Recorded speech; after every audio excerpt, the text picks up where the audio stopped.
Berlin lies in ruins on the 2nd of May, 1945, and beneath a shattered chancellery garden, two Red Army soldiers move carefully through smoldering earth, their boots crunching over broken glass and plaster dust. The city still shudders with the last exchanges of gunfire. Smoke drifts low across the rubble, catching the gray morning light, and somewhere behind them a building groans as another wall gives way. In a shallow crater near the emergency exit of an underground bunker, the soldiers find scorched and blackened remains, half buried beneath loose soil and charred wood. Nobody yet fully understands what they have found. Within hours, Soviet counterintelligence officers from SMERSH will seal off the area and begin quietly gathering fragments that could answer one of the most urgent questions of the war, whether the man believed responsible for its beginning has truly died, or whether he has vanished into the chaos to reappear elsewhere. What none of those soldiers can yet imagine is that the true proof will not come from a face, a uniform, or a photograph, but from a set of teeth, and that the argument over those teeth would continue for more than 70 years, reaching all the way into a modern laboratory where French scientists in white coats would finally settle a mystery the 20th century could not close. By the closing weeks of the war, verifying the death of Adolf Hitler had become a matter of extraordinary military and political urgency. Rumors traveled faster than confirmed facts, and Soviet leadership, deeply suspicious of any Western claim they could not personally verify, refused to accept second-hand reports. Stalin reportedly told his commanders he wanted proof, not assumptions, aware that unclaimed uncertainty could allow a dangerous myth to take root among remaining Nazi loyalists. The problem facing Soviet investigators was severe. The body recovered near the bunker had been deliberately doused in petrol and set alight by SS aides following Hitler's death on the 30th of April, in an attempt to prevent the Allies from displaying or examining his remains. Repeated shelling in the Chancellery Garden had further damaged what was left, and days of fighting meant the crater had been disturbed by soldiers, shrapnel, and weather before recovery teams even reached it. Facial identification, fingerprinting, and standard visual confirmation were effectively impossible. Historians estimate that few reliable full-body photographs existed for direct comparison, and Hitler had avoided providing accessible medical records to anyone outside his closest circle. Soviet pathologists were left with fragments, not a body in any conventional sense, and the political cost of a mistaken identification, either falsely confirming his death or falsely denying it, could shape the credibility of the entire Soviet occupation narrative. Something more exact than eyewitness impression was required, evidence that could not be forged, faked, or mistaken under pressure. That evidence would come not from bone structure or scorched skin, but from an area of the body remarkably resistant to fire and decay, the dental structure preserved inside the jaw. The investigation that followed was led by Soviet military pathologist Dr. Faust Shkaravsky, who performed an examination of the remains on the 8th of May, 1945, working from a makeshift facility in Berlin under strict secrecy. Soviet records describe badly burned tissue, a shattered skull, and fragments of jawbone containing dental bridgework unlike anything commonly seen at the time, a complex construction of gold, porcelain, and wire designed to replace multiple missing and damaged teeth. Recognizing the significance of dental evidence, Soviet intelligence officers tracked down two people uniquely positioned to confirm it: Hitler's long-serving dentist, Hugo Blaschke, and his dental assistant, Kathy Huserman, along with dental technician Fritz Echtmann, who had personally constructed portions of the bridgework used in Hitler's mouth. Blaschke had treated Hitler for more than a decade and kept detailed records of extensive dental work, including root canal treatments, unusual bridge constructions, and unique were patterns caused by unconventional habits documented by those close to him. Separately, under Soviet questioning, Huserman and Echtmann were shown the recovered jaw fragments without being told directly what they were examining. According to Soviet interrogation records, both identified the distinctive bridgework independently, describing construction details that matched the physical evidence with striking precision, down to specific metals used and the sequence of repairs performed over the preceding years. This was not guesswork drawn from memory of a face.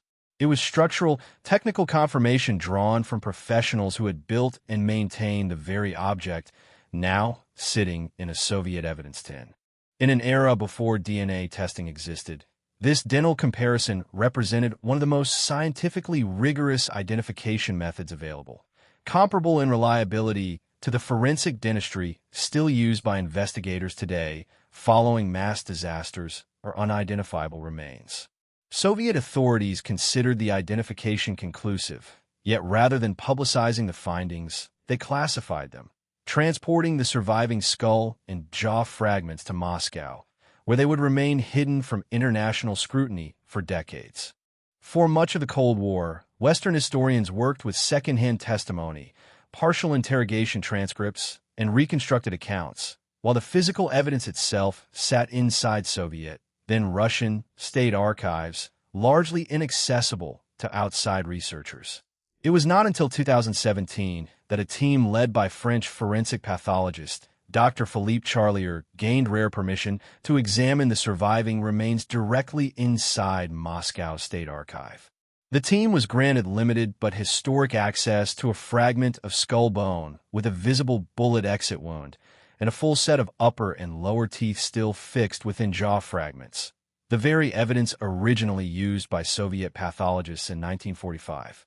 Using portable analytical equipment, the researchers conducted macroscopic and microscopic examination, photographic documentation, and mineral composition testing on the dental material.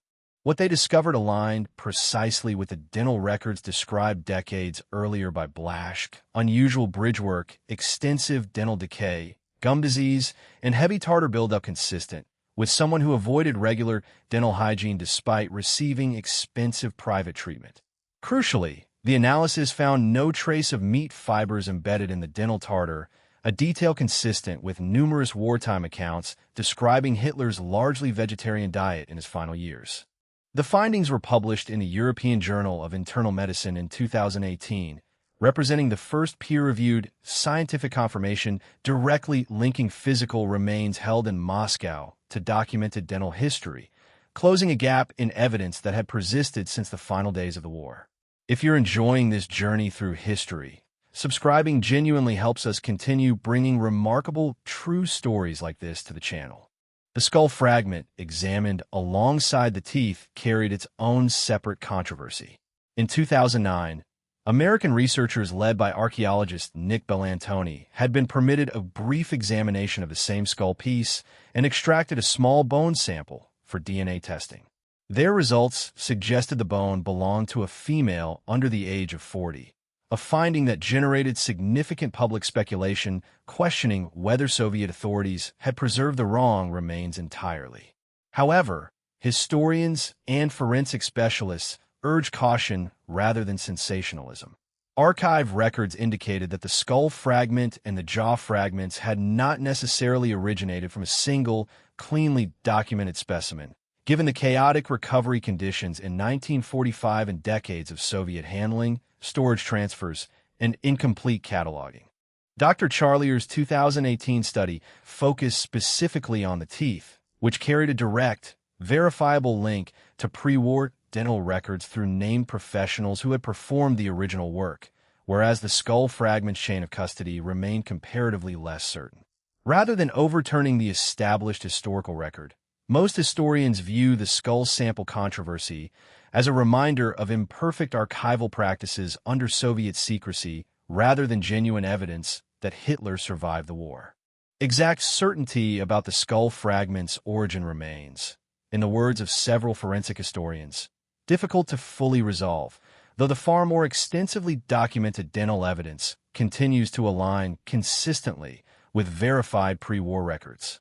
Compared with other high-profile wartime identification efforts, the Hitler dental case stands as an early example of forensic odontology succeeding where conventional evidence failed entirely.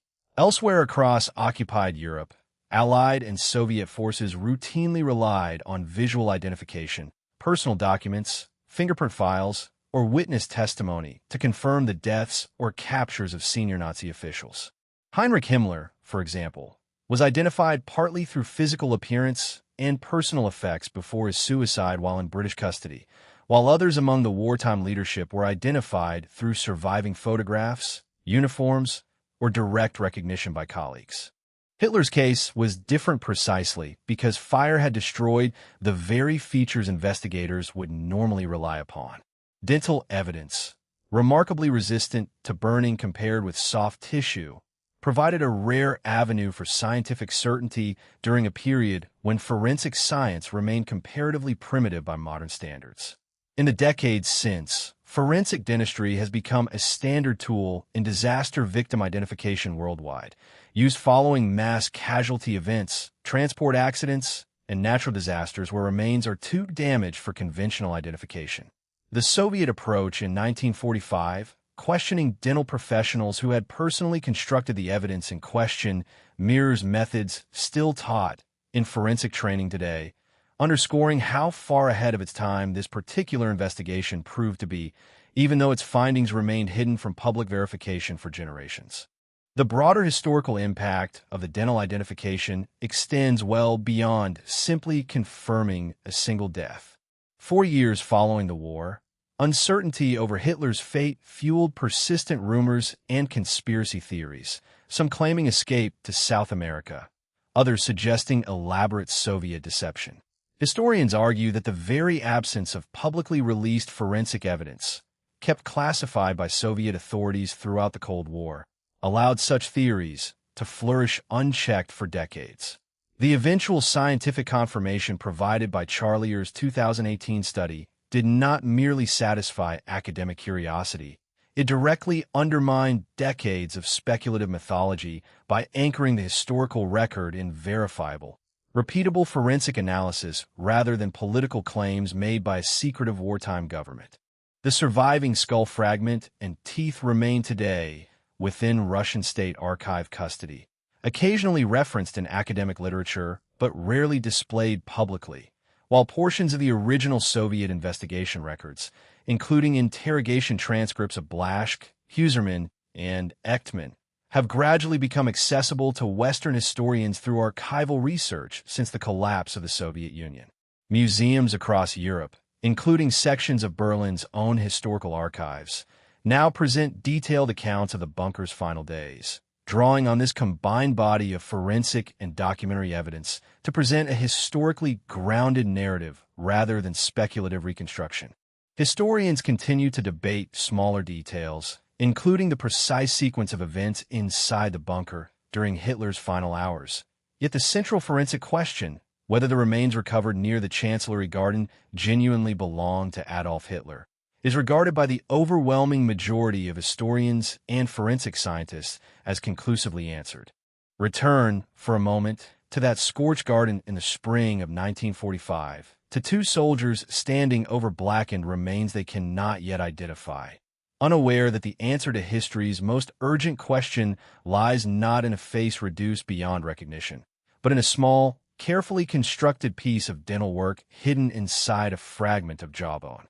What began as a desperate wartime necessity, a need to prove beyond doubt that a regime's architect was truly gone, would ultimately depend not on ideology, testimony, or political conviction, but on the quiet, exacting language of forensic science. A dentist's decade of meticulous notes, a technician's memory of gold and porcelain shaped by his own hands, a pathologist's insistence on evidence over assumption. Decades later, in a Moscow archive far removed from the smoke and noise of that ruined city, modern scientists using tools unimaginable in 1945 would examine the very same fragments and arrive, independently, at the same conclusion first reached by Soviet investigators working amid the wreckage of war. Two investigations, separated by more than 70 years, converging on a single, quietly extraordinary object, a set of teeth that could not lie, could not be persuaded, and could not vanish in a rumor the way a face or a name so easily might.